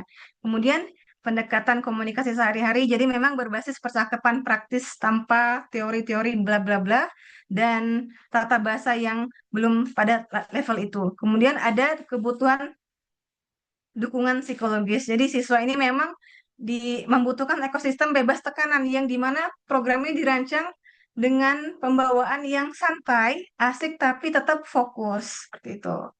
Kemudian yang kedua ini adalah evaluasi input atau kesiapan SDM dan sarana prasarana yang mendukung program ini. Di kekuatannya ini memang ada 7 guru ini yang memiliki latar belakang pendidikan S1-nya itu bahasa Arab dan bahasa Inggris. Di putra maupun di putri. Kemudian ada fasilitas yang mendukung antara lain ada koah atau aula, kemudian masjid, sound system, dan smart TV untuk mendemonstrasikan bagaimana percakapan ini eh, dipraktikkan. Dan tentu ada mikrofon untuk membuat semuanya terdengar. Dan kemudian kolaborasi awalnya terbentuknya komunitas belajar atau kombel untuk diskusi strategi pengajaran. Jadi kalau untuk putri itu dilaksanakan di koah, di aula, tapi kalau untuk putra itu dilaksanakan di masjid di SMP Sahabatku di Pakem sana. Kemudian setelah dianalisa, di sini ada catatan atau gap yang terlihat. Jadi kesenjangan percaya diri, kemudian kebutuhan pelatihan. Jadi kebutuhan pelatihan ini gurunya ini kan masih ustadz-ustadz dalam di sana, bukan dari pakar atau guru eksternal yang dari luar. Jadi memang perlu ada penguatan kompetensi dari guru luar juga agar memang ada kolaborasi yang membuat program bahasa ini lebih apa ya, lebih lebih baik lah seperti itu. Ada kerjasamanya tidak hanya guru dari luar tapi juga guru dari eksternal. Seperti itu. Nah, sekarang evaluasi input, yaitu status kurikulum dan perangkat ajar, akan dilanjutkan oleh rekan saya, Alia Amrina Rosada. Kepada Alia, saya persilakan. Baik, terima kasih kepada Mbak Fitria. Apakah suara saya terdengar jelas, Mbak Fitria? Ya, terdengar, Mbak. Ya, baik. Izin melanjutkan. Pada tahap evaluasi input ini, kami juga menemukan bahwa fokus kurikulum saat ini masih berada pada tahap awal, yaitu penguatan komunikasi lisan atau speaking atau hiwar. Nah, fokus ini dipilih agar siswa terlebih dahulu terbiasa menggunakan bahasa secara aktif dalam interaksi sehari-hari. Nah, dari sisi perangkat ajar, tahap pertama ini sudah selesai dengan mengadopsi referensi buku eksternal. Nah, saat ini sekolah itu berada pada tahap pengembangan peta konsep sebagai draft materi.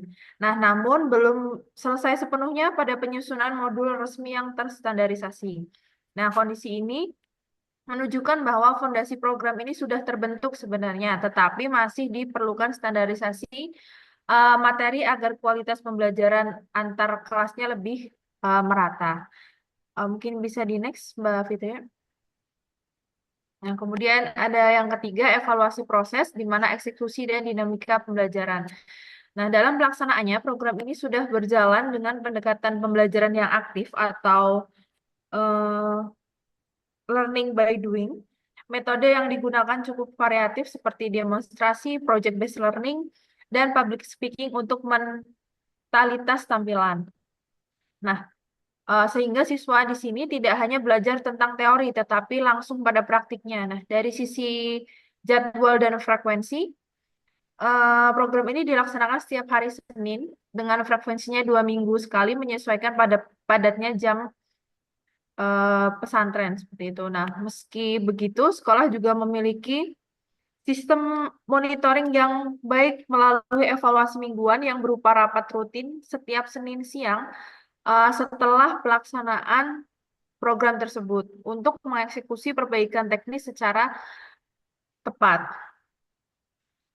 Kemudian next Mbak Fitria.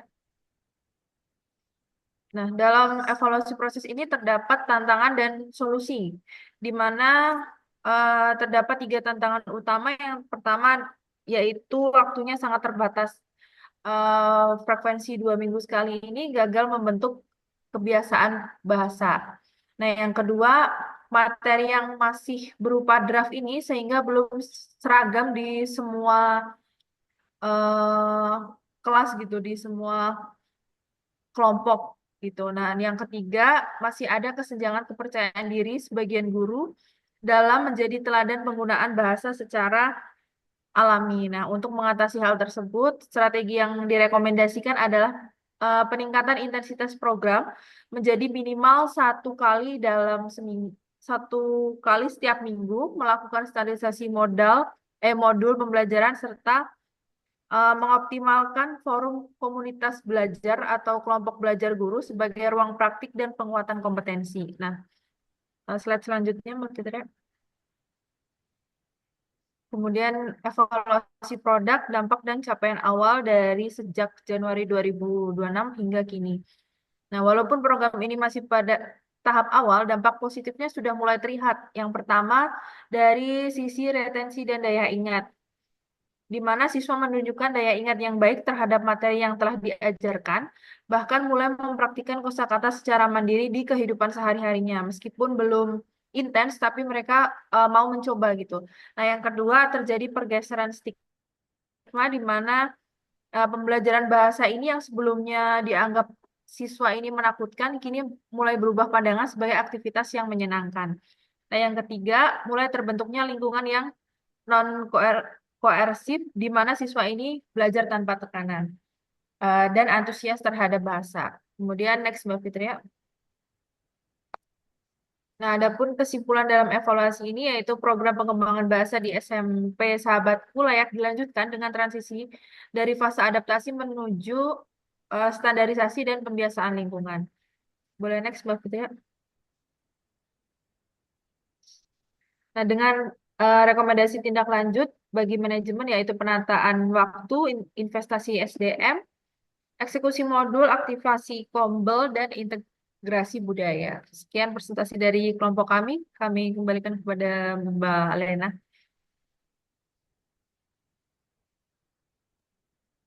Terima kasih Mbak Alia dan Mbak Fitria untuk pemaparan materinya. Selanjutnya mungkin dari teman-teman yang ingin mengajukan pertanyaan bisa mengangkat tangan.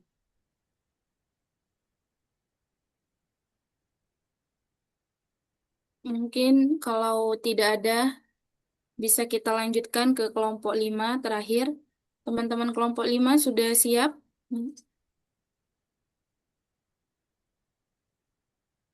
Untuk teman-teman yang ingin bertanya nanti bisa di list aja di chat atau grup WA.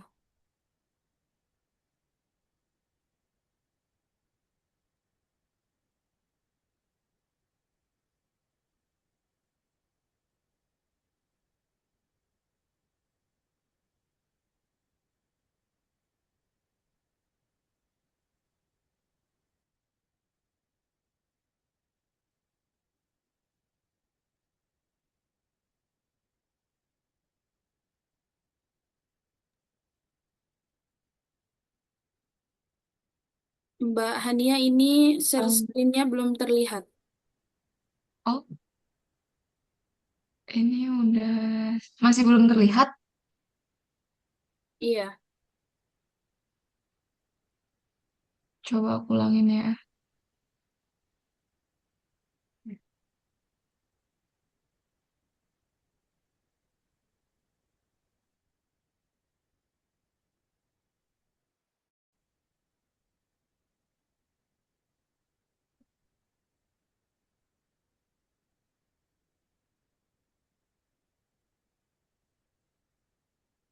Mbak Sukma, apakah bisa yang share screen?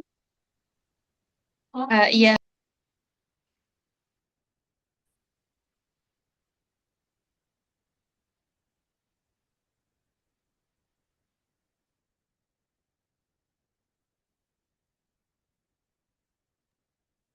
Mungkin ini bisa di take down dulu yang share screen kamunya biar si Sukma bisa share screen.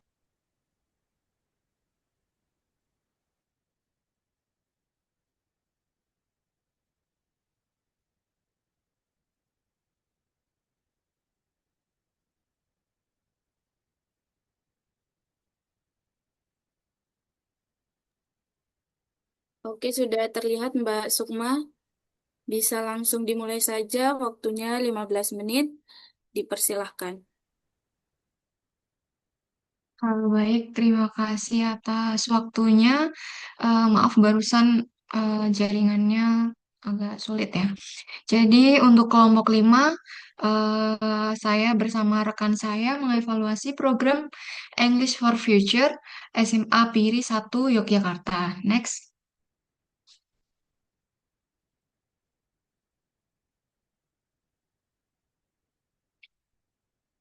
Nah, jadi kegiatan ekstrakurikuler itu memiliki peran dalam mengembangkan minat, bakat, pengalaman belajar, serta meningkatkan rasa percaya diri siswa.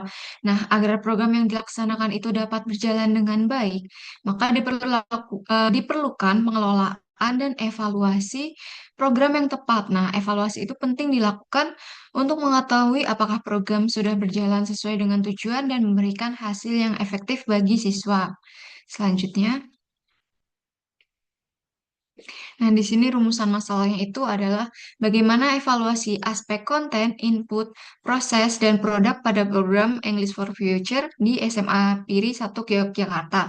Tujuannya adalah untuk mendeskripsikan evaluasi dari aspek input, proses, produk pada program English for Future di SMA Piri 1 Yogyakarta. Next. Nah, di sini manfaat dari evaluasi ada dua. Yang pertama teoretis dan kedua ada praktis. Nah, teoretis tersendiri ini adalah penelitian ini diharapkan dapat memberikan kontribusi dalam pengembangan kajian evaluasi program pendidikan, khususnya yang menggunakan model CIPP dalam mengevaluasi kegiatan ekstrakurikuler. Nah, kalau manfaat praktis tersendiri ini dibagi menjadi tiga. Yang pertama bagi sekolah.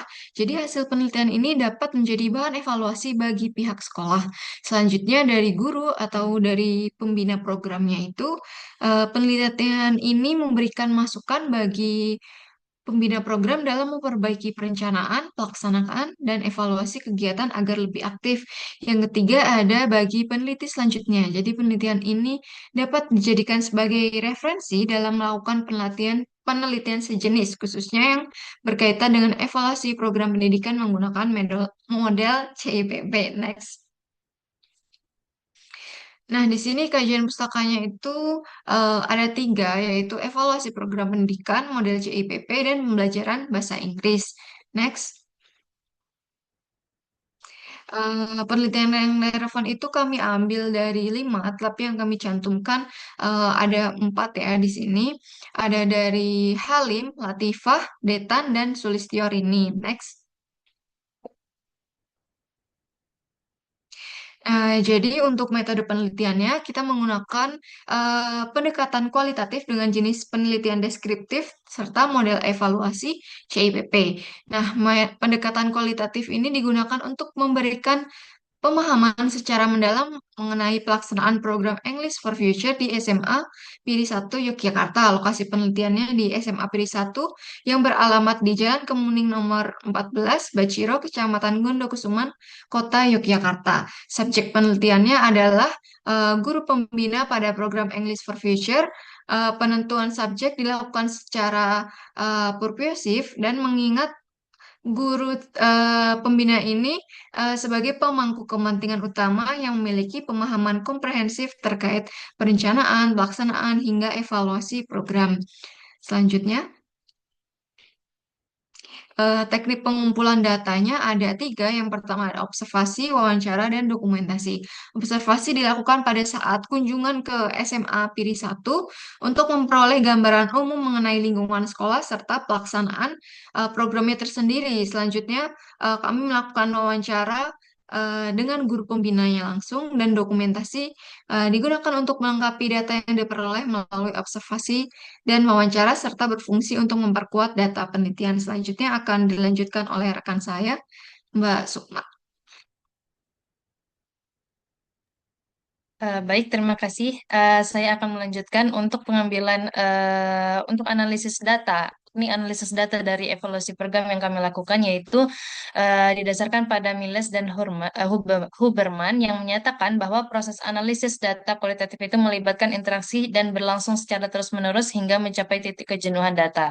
Nah, proses analisisnya itu mencakup yaitu terkait data reduction, di mana data yang terkumpulkan itu disederhanakan lalu difokuskan pada sebuah informasi yang memiliki relevansi dan juga signifikansi. Nah, lalu yang kedua yaitu ada data display di mana hasil analisis tersebut diorganisir dan juga disajikan secara sistematis agar dapat dipahami dengan jelas terkait evaluasi program yang telah dilakukan.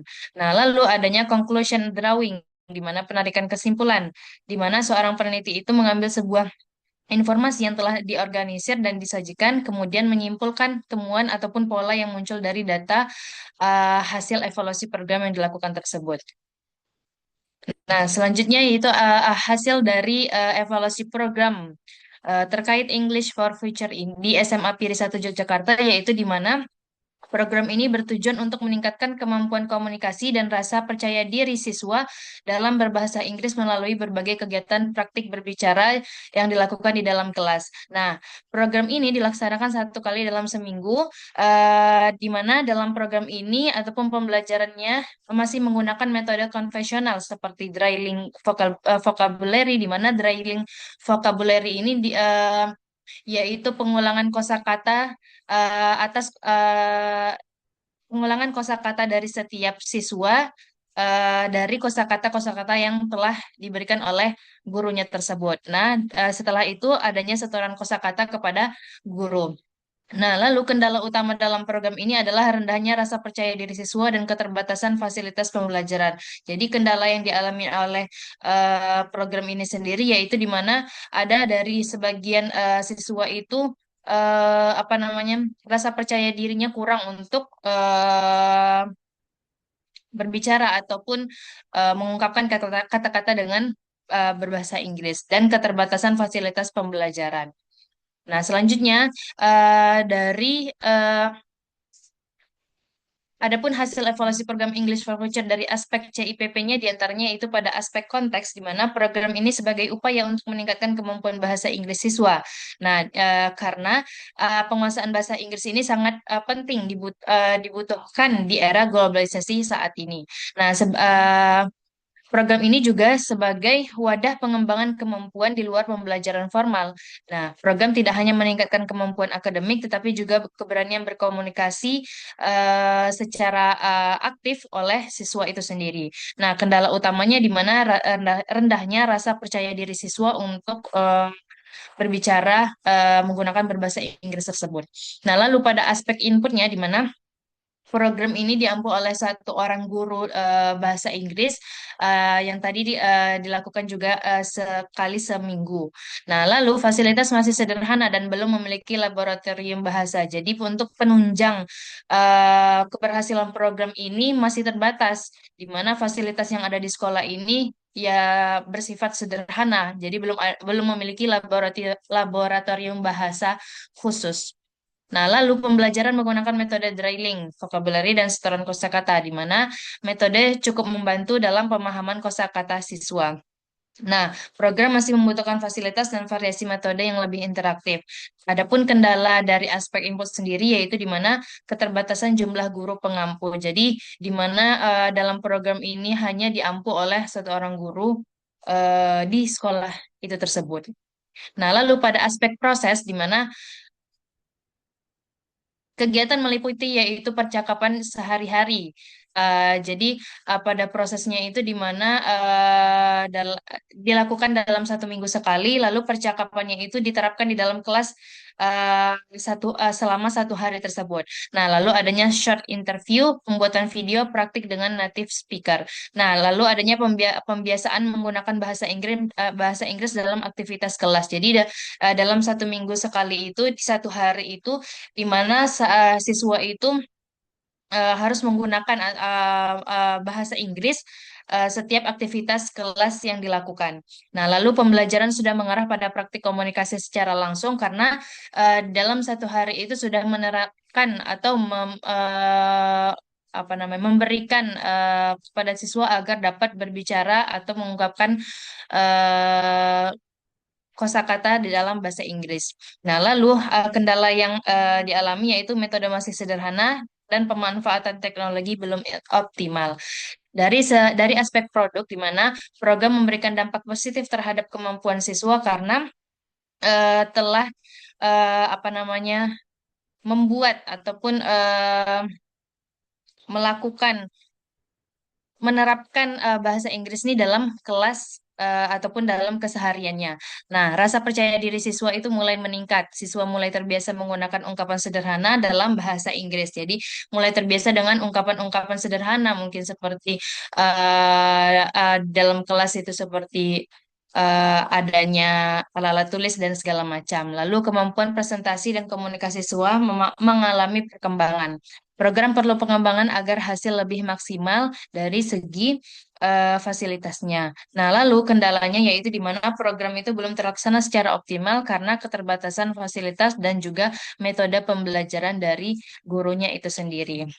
Lalu kesimpulan dari hasil evaluasi program kelompok kami ini di mana program ini telah berjalan cukup baik dalam meningkatkan kemampuan komunikasi dan rasa percaya diri siswa dalam berbahasa Inggris. Nah, program dilaksanakan melalui pembelajaran komunikatif dan juga adanya pembiasaan dalam kegiatan sehari-hari. Namun, masih diperlukan pengembangan fasilitas dan inovasi pembelajaran serta peningkatan motivasi siswa agar program ini dapat berjalan optimal.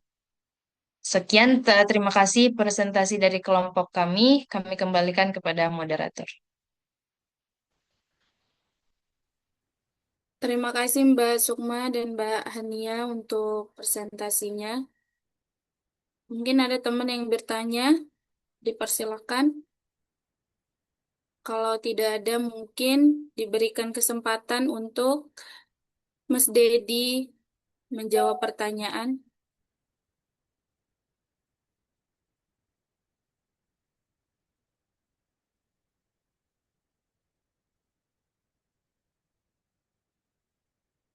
Oh ya, itu ada pertanyaan dari Mbak Fitria untuk kelompok 5 di chat grup. Mungkin kita berikan kesempatan dulu untuk Mas Dedi menjawab pertanyaan. Atau teman-teman yang ingin bertanya juga boleh.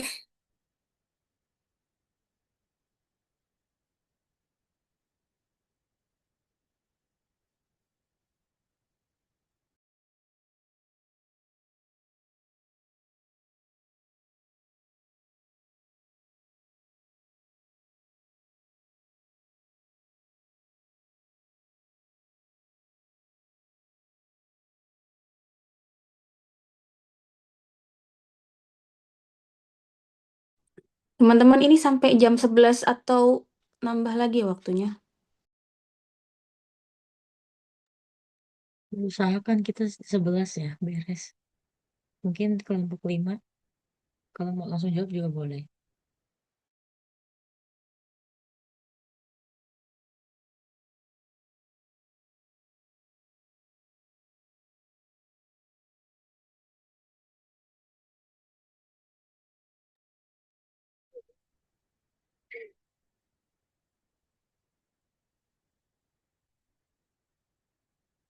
Teman-teman kelompok 3 dan 5 yang ingin menjawab pertanyaan, dipersilakan. Cek. Baiklah. Saya dari kelompok 3 akan menjawab pertanyaan Mbak. Siapa tadi ya? Mbak Tia ya. Pertanyaannya terkait tentang jika bullying verbal masih ditemukan meskipun program sekolah ramah anak sudah diterapkan, apakah hal tersebut menunjukkan bahwa implementasi program belum berjalan optimal atau justru indikator keberhasilan program yang digunakan belum cukup kuat untuk mengukur kondisi nyata di sekolah? Baiklah, untuk pertanyaan ini kemarin juga sempat kami tanyakan di guru-guru yang kami wawancara, apakah setelah apa namanya itu penerapan program SRA ini perilaku-perilaku bullying verbal maupun fisik itu sudah hilang, dan jawaban dari informan yang kami tanyakan itu untuk bullying pada kondisi fisik itu sudah sejak diterapkan SRA ini sudah hilang. Namun bullying verbal itu masih ada di sekolah, walaupun bullyingnya itu sudah tidak separah-parah dulu. Artinya sejak diterapkan SRA ini bullying fisik itu sudah hilang, kemudian bullying verbal juga sudah banyak berkurang. Jadi informan menyatakan bahwa bullying verbal ini masih ada, walaupun itu kecil ya, walaupun itu kecil. Itu tidak bisa kita hilangkan sepenuhnya karena ini masih dalam tahap anak-anak ya. Kadang ada yang saling manggil dengan nama orang tua, kadang ada yang salah memanggil nama atau tidak memanggil temannya dengan namanya, dan itu sudah jauh berkurang ya. Jadi untuk mengurangi itu lagi, guru-guru tetap memproses jika ada laporan terkait bulian verbal seperti itu. Ini itu saja yang dapat saya sampaikan. Mungkin ada tambahan dari Mbak Rabiatun. Mbak Azah, silakan.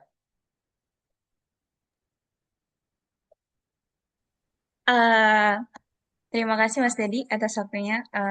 Sama seperti yang disampaikan Mas Dedi tadi, Mbak Pia. Kemarin kami sempat menanyakan ketika wawancara tentang produk ya hasil dari program SRA ini. Jadi memang kepala sekolah menyampaikan tidak nol bullying gitu, tidak nol bullying, tapi memang sudah berkurang gitu. Jadi dia tidak lagi terlalu banyak bullying tentang untuk mengurangi kenyamanan siswa.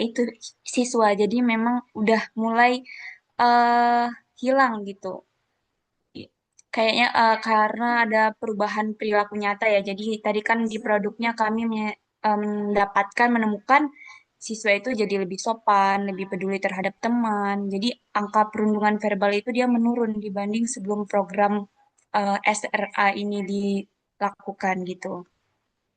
Jadi indikator keberhasilannya sih kalau dari kami yaitu tingkat kenyamanan siswa sih Mbak Pia. Gimana Mbak Pia? Apakah ada tanggapan? Baik, terima kasih kepada Mas Dedi dengan Mbak Azah.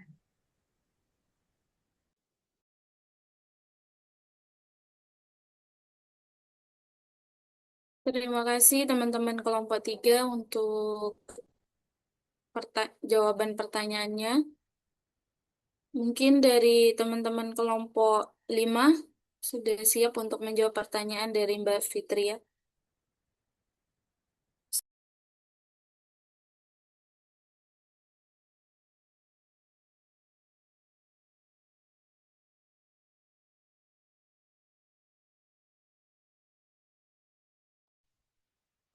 Baik, terima kasih kepada moderator. Di sini saya akan mencoba menjawab pertanyaan dari Mbak Fitria. Apakah ketika melakukan observasi terlihat bahwa siswa SMA tersebut telah menunjukkan antusias yang tinggi dan selaras dengan hasil wawancara yang telah dilakukan dan ditelaah dokumennya. Jadi dari hasil observasi yang kami lakukan di mana siswa SMA SMA 1 Piri tersebut eh, saat melakukan program tersebut karena dilakukan dalam satu hari. Nah, dalam satu hari itu dilakukan sepanjang dari satu hari dalam kelas ataupun di luar kelas di situ eh, siswa tersebut apa namanya sudah memiliki antusias yang tinggi, Mbak, di mana dari gurunya tersebut sudah melakukan mengantisipasi, bukan mengantisipasi, memberikan kepada siswa tersebut untuk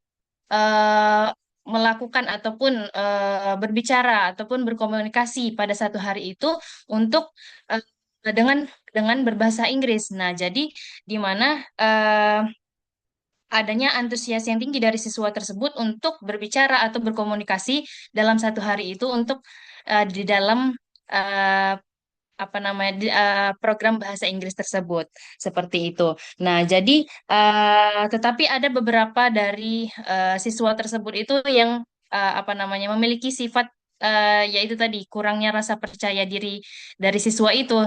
Jadi ada beberapa siswa yang kita lihat itu di mana eh, dia apa namanya takut atau bukan takut, tidak berani berbicara atau berkomunikasi dengan teman lainnya ataupun dengan gurunya tersebut dengan berbahasa Inggris seperti itu, Mbak. Apakah bisa menjawab pertanyaan dari Mbak Fitri ya? Iya, terima kasih Sukma dan eh Hania atas jawabannya.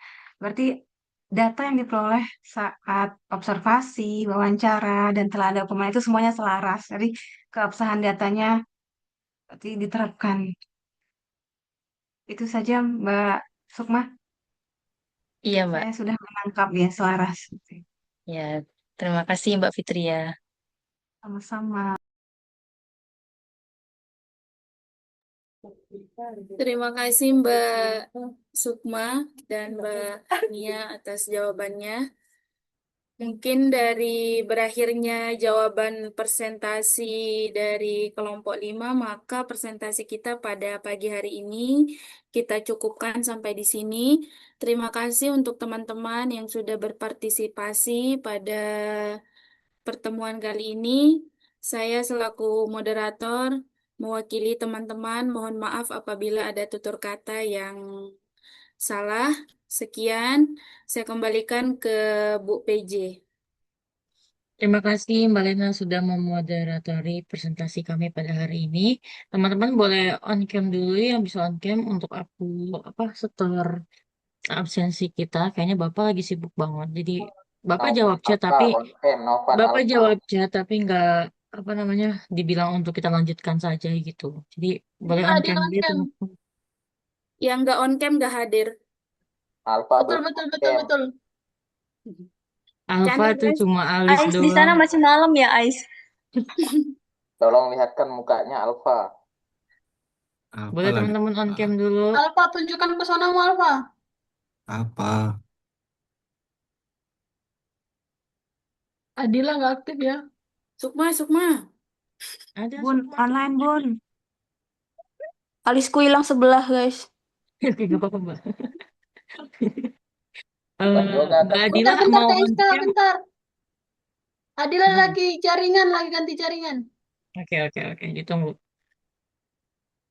Guys, nanti sisanya kan ada 3 kelompok lagi. Sorry, aku salah nulis di grup kan tadi 6 sampai 9, harusnya 6 sampai 8. Jadi nanti grup 6, 7, 8 presentasi di minggu depan.